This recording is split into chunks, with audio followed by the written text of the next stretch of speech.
Malampuso ng pagbukas sa National Farmers and Fisherfolks Month sa siyudad sa Cagayan de Oro adlong Martes, Mayo 12 sa pagpangulo sa City Agricultural Productivity Operations Office Concapo sa City Hall Mini Park. Sa mensahe ni City Agriculturist Engineer Bernie Daba Jr., iyang gibutyag nga adunay display sa mga lagutmon, seedlings ug mga preskong gama gikan sa mga agri-farmers sa nagkalain-laing asosasyon sa City Hall Mini Park hantod sa katapusan sa bulan sa Mayo.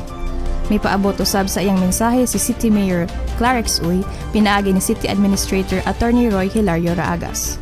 Matod pa ni Attorney Raagas, nga bisan pa man sa mga hagit ug pagsulay, nagpabilin sila sa ilang kaligon ug kini nagpakita sa ilang padayon nga pagpaningkamot nga maghatag og kaayuhan sa dakbayan pinaagi sa ilang sakripisyo.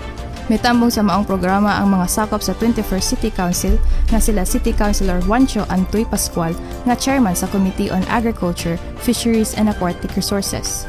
Kauban sila Councilors Desiree Dahino ug Paulo Nicologaan. Misaksi usab ang mga kadagkuan sa Department of Agriculture Regional Field Office 10, BFAR 10, Foundation for the Philippines, RARE Philippines, TASFO, MBDA ug HUCAPC.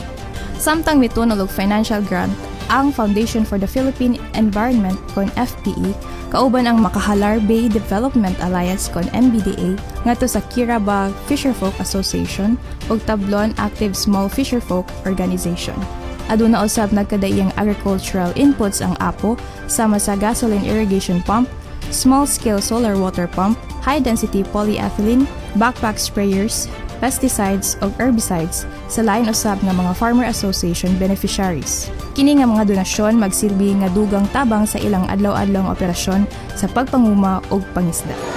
Nagpabilin nga haligi sa kalambuan ang mga mag-uuma ug mangingisda diin sa ilang kadasig ug pagpaningkamot naghatag kini og inspirasyon ug diila isip tinubdan sa kusog sa atong nasud. Kauban sa kamera Jonel Neri ug Jun Cañete. Kini si Lawrence Macale alang sa City Hall News Update.